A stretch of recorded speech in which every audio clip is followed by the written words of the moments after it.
So what are we going to do? When we write Fortune Now newsletter, we go out and actually test these things in the field. And we said, people are busy now. Did you notice that? They have email and pagers and cell phones. They don't have much time. And most people say, just give me the bottom line. Just tell me the short version. If you watch music videos, how long does a scene last on music videos? Scene, like 1 second. It used to be 2 seconds, now the average is 1 second, and it flips the scene. When people go to the internet and surf the internet, how long do they stay on a page? Not very long. In and out. So consider this. I walk up to your door. I'm wearing a little salesman hat. It says salesman right across the top. I knock on your door and I say this. I can give you a presentation.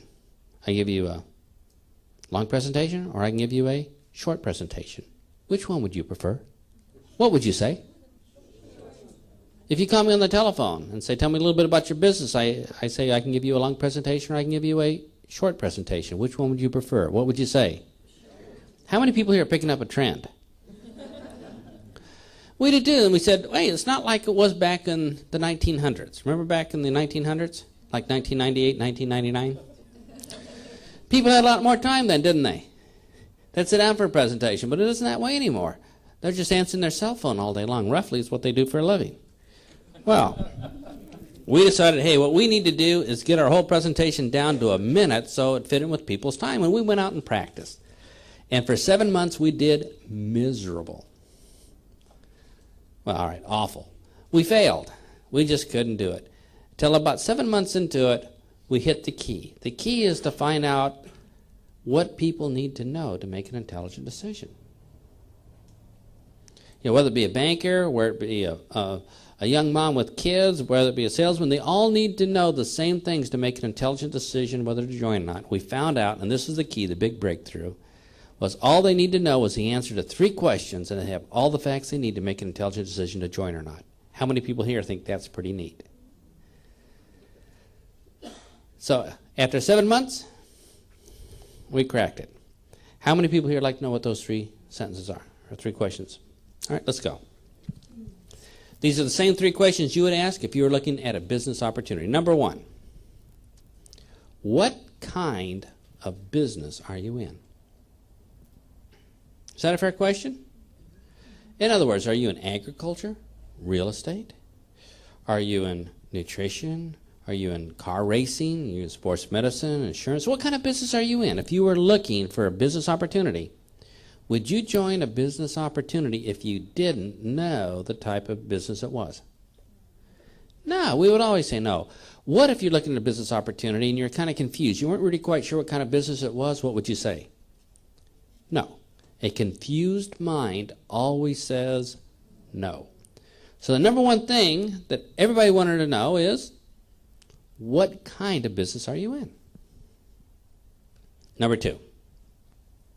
I think you'd ask this question, if you're looking at a business opportunity, is how much money can I make? Sound like a fair question? Would you ask that if you're looking for a business opportunity? Certainly. And number 3. Remember, all we have to do is answer these 3 questions and we're done. Question number 3 is this. What do I have to do to earn that money? What do I have to do to earn that money? In other words, do I have to have a Tupperware party on my front room? Do I have to be a one-eye bungee jumping skydiver? Do I have to have a degree in sports medicine? Do I have to have a PhD in chemistry? Do I have to have certain athletic ability? What do I have to do to earn that money? Would you ask that? Because most people are saying, well, if what I have to do is going to be embarrassing me or something I can't do, I just don't want to join. So all we have to do is answer 3 questions. Question number 1 is what? Number 2? And number 3? When we answer those 3 questions, we are done. They have all the facts they need to make an intelligent decision to join or not to join. Pretty neat, huh? So you're probably thinking, well, wait a minute. Maybe my presentation currently is a little bit longer than a minute. Is that possible? How many people here have a presentation that's longer than a minute? Whoa. Got here just in time again. Well, if you have a presentation that's longer than a minute, here's how you fix it. 2 ways. Way number 1, you could learn to talk really, really fast. But since I'm from Texas, that's not going to happen here tonight. Number 2, and the way that we're going to use today is you're going to have to take some stuff out. If you're going to get it down to a minute, you're just simply going to have to take some stuff out. So let's take a look at some stuff that you can take out of your current presentation. I would venture to say that most of the things you talk about in your current presentation could be saved later on for training. Because if they're not going to join, do they need to know all that stuff? No. And if they are going to join, they can learn it later on in training. So the problem is most of us has misplaced a lot of our training material and stuck it in our presentation. So if we get it back where it belongs, remember, if they're not going to join, they don't need to know it. If they are going to join, they can learn it later in training. So let's take a look at some things we can take out of our current presentation to get our presentation down to 1 minute. Let's talk about the company. How many people here talk about your company during your presentation? I think it's a good idea, right? What are some of the things about your company, though, that you could take out and save later on for training? You could probably take out the name of the managing director. The name of the managing director is third cousins. The profit and loss statement for May 1992, the distributor account for August 1997. Every article ever written about your company, you don't have to read it to them now. You don't have to show them the picture in the catalog of a second floor window where the company may or may not be located. The square feet of the executive washroom, if the walnut conference table is really walnut or composite walnut or fake walnut. All these things you could save later on for training. Because if they're not going to join, do they need to know any of that? No. And if they are going to join, they can memorize all the third cousin's name later on in training.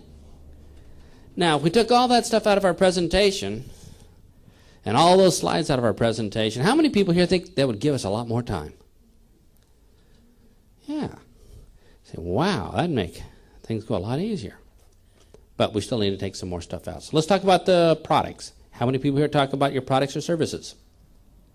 All right? If you talk about your products or services, what could you take out? Well, you could take out the name of that rock in China that herb was growing underneath that was picked at midnight by leprechauns. You could probably take out the difference between a T1 and T3 software switch and how many baud per square inch comes across the telephone line. You could probably take out the names of all the exotic ingredients in this particular skincare product. You could take out the 650 testimonials that you insist on telling people right away. Or you could take out the 44-page research report from the University of Oxford they normally read to them, the type of manufacturing equipment they have. You take all this stuff out and leave it later on for training. Because if they're not going to join, do they need to know that? No. If they are going to join, they can learn it later on in training. Now, isn't that refreshing? Would that save us a bunch of time? Absolutely. So now we've cleared up a whole bunch of time, but we can still do one more thing. Let's talk about the compensation plan. How many people understood your company's compensation plan the first time you heard it? How many understand it now? So we take all of that and put it later on in training. Because if they're not going to join, do they need to know that? And if they are going to join, they can learn it later on in training, where all the compensation plan scientists get together and discuss, that percentage. Correct? Well, if we take all those things out, we can get our whole presentation down to a minute. And we can answer all 3 questions in a minute and be done. How many people here think that could change your business? Well, so all we have to do is answer 3 questions. Question number 1 is? Number 2? Number 3? And we're done. Answer all 3 questions in a minute. Would you like an example? All right? Now, I know there's people here from many, many different companies, so I'll do a very generic example first. Then after that, we'll do several examples for different type of industries so you can get some ideas for your business. Fair enough? But just for demonstration purposes only, I'll do a quick example of a 1-minute presentation.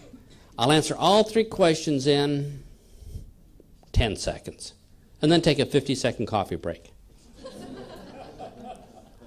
Now, if I can do it in 10 seconds, you think you can do it in a whole minute? I think so. So I'm going to answer all 3 of your questions in 10 seconds, and you have all the facts you need to know to make an intelligent decision to say, yes, I'd like to join, no, I don't want to join, or maybe have a question or 2. Fair enough? Okay. Dramatic pause. Whole works. 10 seconds. Everybody ready? We're in the gangster business. You can earn 100,000 pounds a year, and all you have to do is shoot people. What do you think?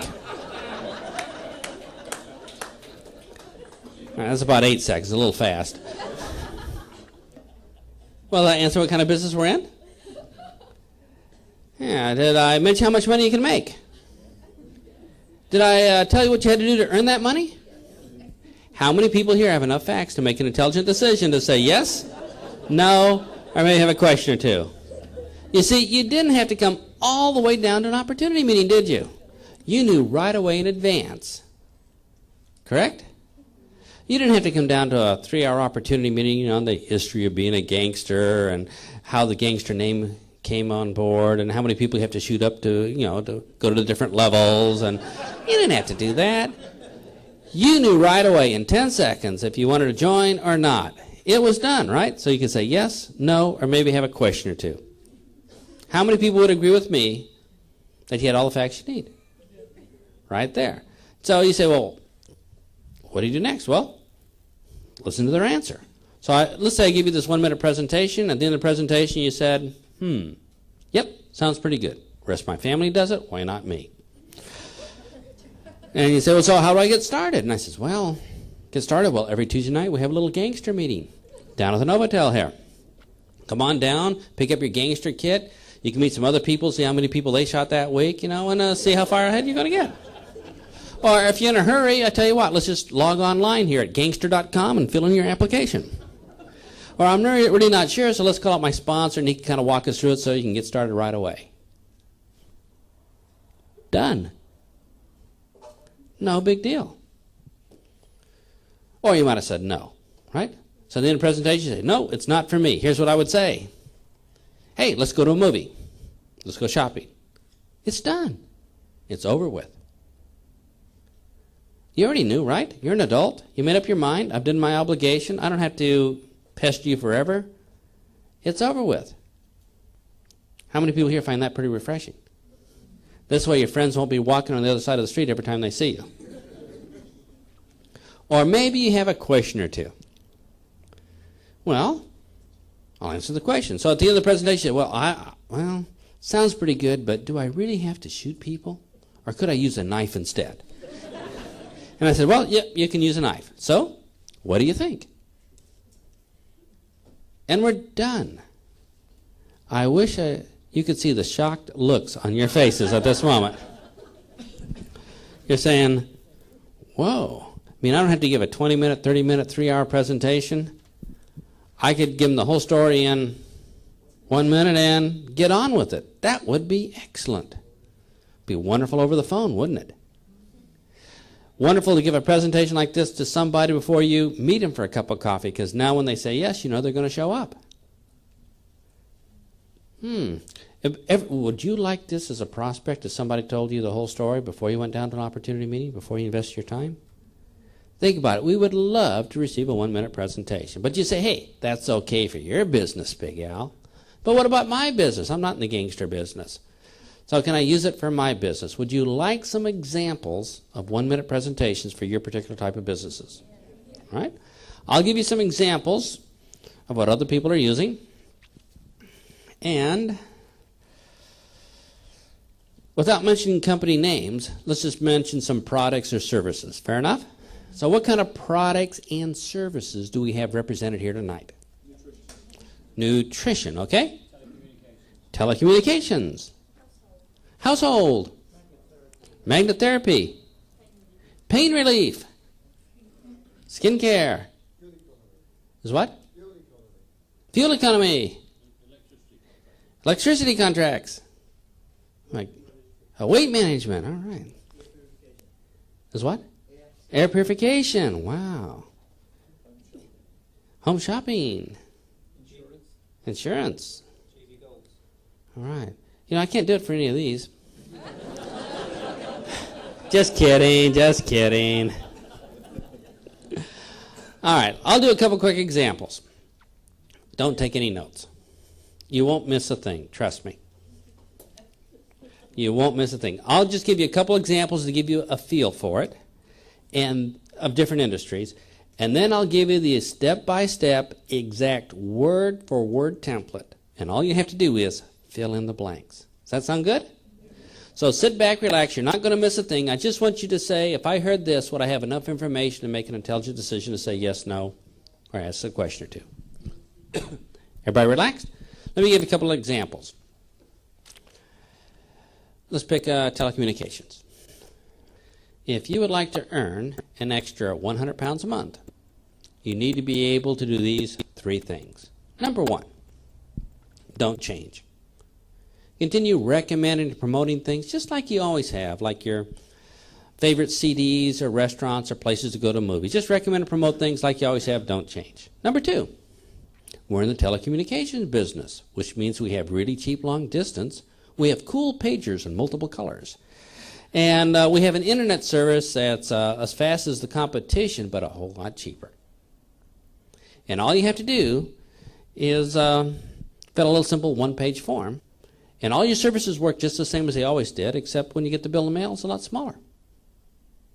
And number three, all you have to do is get about 15 other people to fill out a simple one-page form so they can get a smaller bill in the mail for their services too. And then you'd earn an extra 100 pounds a month. Well, what do you think? Do we say what kind of business we're in? How much money you can make? What do you have to do to earn that money? How many people here have enough facts to make an intelligent decision to say yes, no, or have maybe a question or two? Pretty clear, isn't it? You don't need a whole opportunity meeting for this.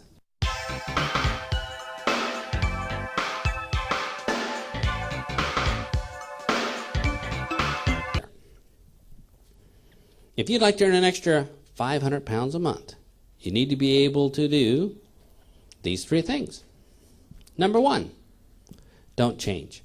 Continue recommending and promoting things just like you always have, like a babysitter or favorite things to do on weekends or your favorite TV show. Recommend and promote things you like. Number two, we're in the skincare business. We have this wonderful moisturizer that makes your skin look 20 years younger in only 17 seconds a day. Costs less than £1 a day to use. And number three, all you have to do is pass out these little samples along with the video so people can try it themselves. And out of all the people that try it, you eventually accumulate about 30 people who want to make their skin look 20 years younger and keep it that way forever. And then you'd earn an extra 500 pounds a month. And the rest is up to you. Did we mention what kind of business we're in? How much money we could make? What do you have to do to earn that money? How many people here have enough facts to make an intelligent decision to say yes, no, or ask a question or two? Let's do one for nutrition. If you'd like to earn an extra 3,000 pounds a month, you need to be able to do these four things. Number one, picking up a trend here, aren't you? Don't change, right. Continue to recommend and promote things like you always have, like your favorite type of automobile, favorite radio station, a favorite thing to do on weekends. Just recommend and promote things like you always have. Number two, we're in the nutrition business, and we have this wonderful nutritional supplement that makes you wake up an hour early every morning feeling like $1,000,000 and help you fall asleep at night within 7 minutes of your head hitting the pillow. Oh, and it also helps you lose 2 pounds a week and you never have to exercise again. Number three, sometime in your lifetime, you have to find 4 people who feel the same way about this business you do. They want to earn a full-time income or a really good part-time income. Now, you don't have to find all 4 people right away. Pace yourself, 1 a week, 1 a month, 1 a decade. But sometime in your lifetime, find 4 people who feel like you do. And number 4, between you and everybody that you talk to, and everybody that they talk to, and everybody they talk to, forever and ever and ever, you eventually accumulate about 300 people that use the vitamins regularly. And then you earn an extra 3,000 pounds a month. And that's it. The rest is up to you. What do you think? Do we mention what kind of business we're in? How much money you can make? What do you have to do to earn that money? How many people here have enough facts to make an intelligent decision to join or not? Well, judging from the looks in your faces, somewhere between pure shock. How many people here think now would be a good time to learn how to do it for our business? All right, let's get to work. Let's write down the template. I'm going to give you the exact word-for-word template. Because as we mentioned earlier today, it's exactly what you say and what you do. So it starts off like this. We're only going to do the one for 100 pounds a month first. Because once we master this one, the other two are going to be real easy. So let's do the template for 100 pounds a month. You start off by saying these words. If you want to earn an extra 100 pounds a month, comma, you need to do these 3 things. If you want to earn an extra 100 pounds a month, comma, you need to do these 3 things. Everybody got that? Number 1. What would that be? Don't change. Write down the words don't change. And then rest your pen for a moment. Sit back and relax. Let's talk about this. You say, why are these presentations so powerful? Why are we able to understand everything right away? Why are they so efficient? Why do people get it? Well, let's take a look. We start off with don't change. Remember, we're not asking people to join network marketing. They already have. As we discussed earlier today, everybody does network marketing every day, but everybody recommends and promotes, don't they? Since everybody recommends and promotes, don't change. Just like if you read on the book here, page 49, everybody does network marketing every day, just don't get paid for it.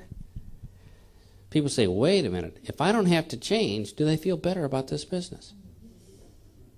How do people feel about change? They hate it, don't they? So when we start off with don't change, is there a big difference in their attitudes? Think about that caller. That caller starts off by calling you up and saying, well, I saw your brochure. Tell me a little bit about your business. Sales resistance, right? So you start off by saying, I can give you a complete presentation, but it would take an entire? When can you set aside a whole? Now what's happening to the caller? Is the caller more relaxed? They go, all right, can you give me the whole story? Don't have to listen to that long sales pitch. Then you start off your presentation by saying, number 1, don't change. All right. They're almost comatose now, aren't they? Isn't this a lot different than all that resistance and folded arms and grumpy faces? Yeah. So you start off with don't change. People hate change. Now, I used to give a presentation that goes something like this. Being highly trained graduates of Big Al Workshop, let's see if you can pick up the flaw in my earlier presentations. I'd say to the prospect something like this. In order for you to be successful in our business, the first thing you need to do is change. Yeah, you got to change your attitude, change your belief, change how you think, change your family, change your friends, change what you do on weekends, change what you do on weeknights. Yeah, you got to change. Oh yeah, that sells. Pretty easy to pick up the flaw, right? How many people here have ever heard a presentation where you're asking people to change? Yeah, I've been responsible for a few of them. But when you start off with don't change, everything changes in the presentation. It's much more pleasant. Do you think that your aunt, your niece, your nephew, your coworker could say, if I don't have to change, hey, excellent.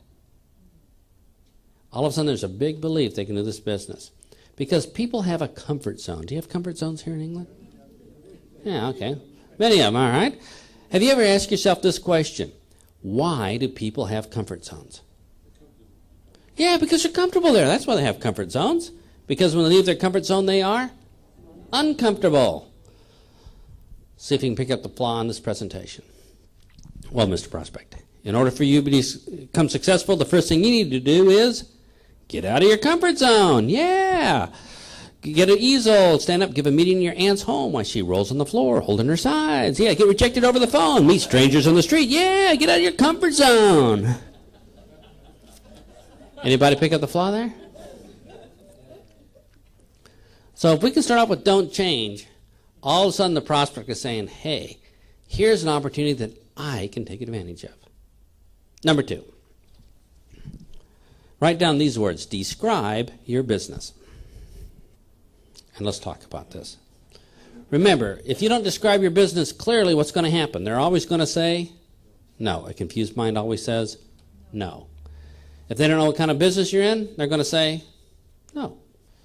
So how are we going to describe our business? We only have 1 minute. We've got to be very efficient. We don't want to cheat the prospect. So we're going to have to, in 1 minute's time, tell them about our business so they understand it.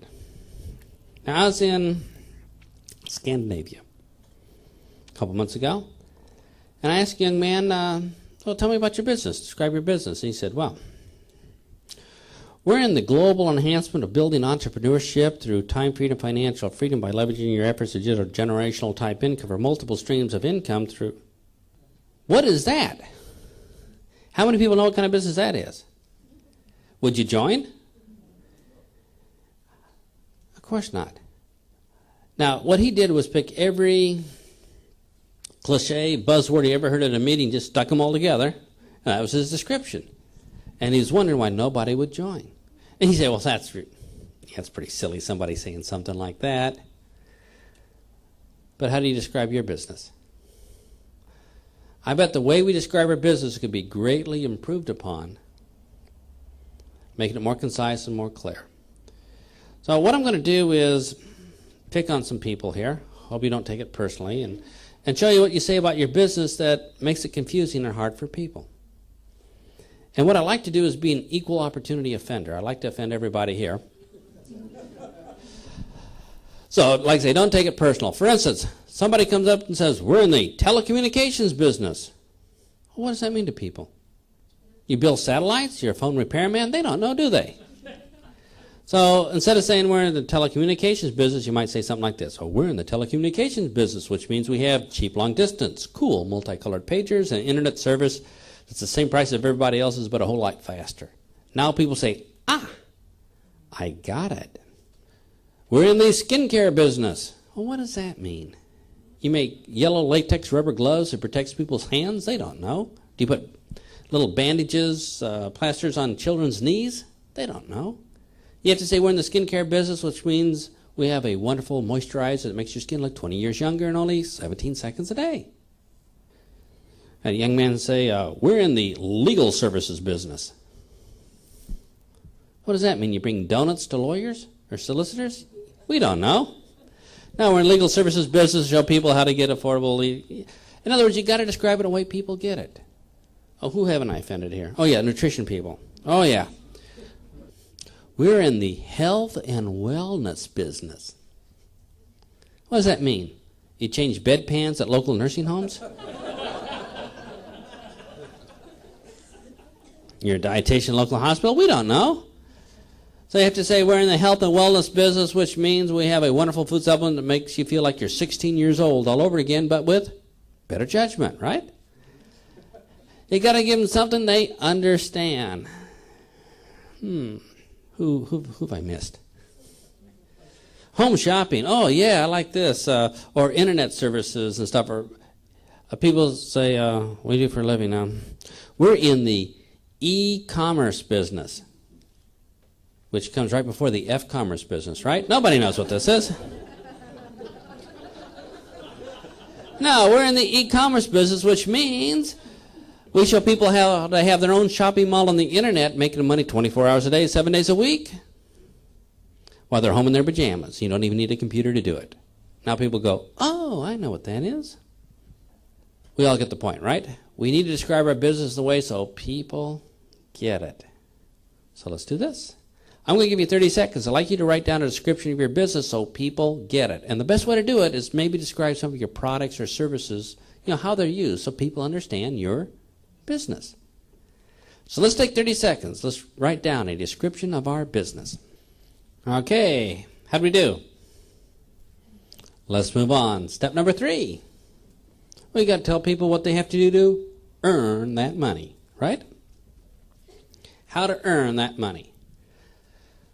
I'm going to give you some examples of how to explain it. Now, at this point in the prospect's career, do they really want to know every position in your company's compensation plan? No. Do they want to know every bonus on the bonus scale? All they want to know is just generally what do I have to do to earn that money. See if it's disgusting to me or tasteful to me or whatever. What do I have to do? It's going to be hard, ridiculous, easy? Let's find out. Let me give you a couple ways of explaining what do you have to do to earn that money. And then you can kind of pick and choose what's nice for your business. Let's say that you're in telecommunications. You might say, and all you have to do is help 15 people fill out this simple one-page form so they can get a smaller bill in the mail also. Might use that for electricity or gas, something like that too. If you're in nutrition, you might say, and all you have to do is find about 6 or 7 families that, like to wake up in the morning, hour early, feeling like $1 million and have better nutrition for their kids. If you sold water or air purification products, you might say, and all you have to do is every month loan 2 people an air purifier so they could try it in their home. And then you earn 100 pounds a month because 1 out of 2 people probably buy and you earn 100 pounds, right? That'd be a way of explaining it. If you're in the skincare business, all you have to do is pass out these little samples and videos till you eventually accumulate about 10 people who want to make their skin look 17 years younger, only 20 seconds a day, right? How else could you explain it? Maybe if you just sponsor one good distributor, you make 100 pounds. I don't know. So let's say you're in the telecommunications business, saying all you'd have to do is sometime during the month help one other person get started so they can earn a part-time income, and then you'd earn 100 pounds a month. Or maybe you could do this. You might say, and all you have to do is pass out these little audio tapes. Pass out 10 tapes a week for the next 4 weeks. And then you earn an extra 100 pounds a month. Because you know what the law of average is. If 40 people listen to that tape, you'd have all the customers or distributors they would need to earn 100 pounds a month. Or maybe this. You might say, whoa. And all you'd have to do is every Tuesday night when we have our conference call is have 1 new person on that conference call every Tuesday night for the next 10 weeks. And then you earn 100 pounds a month. Or every Tuesday night opportunity meeting for the next 8 weeks, make sure you have 1 guest. These are ways of explaining what they would have to do to earn 100 pounds a month. So you may need so many customers, maybe so many wholesale buyers, or 6 or 8 distributors just using the products for their personal use, or maybe just sponsor 1 brand new distributor a month, or maybe just pass out so many tapes or get so many people to the opportunity meeting, you'd earn 100 a month. So there's lots of ways of explaining it so people would get it. So in your business, what would you have to do in your business to earn 100 pounds a month? So let's take a quick 30-second think break and write down what we would have to do to earn 100 pounds a month.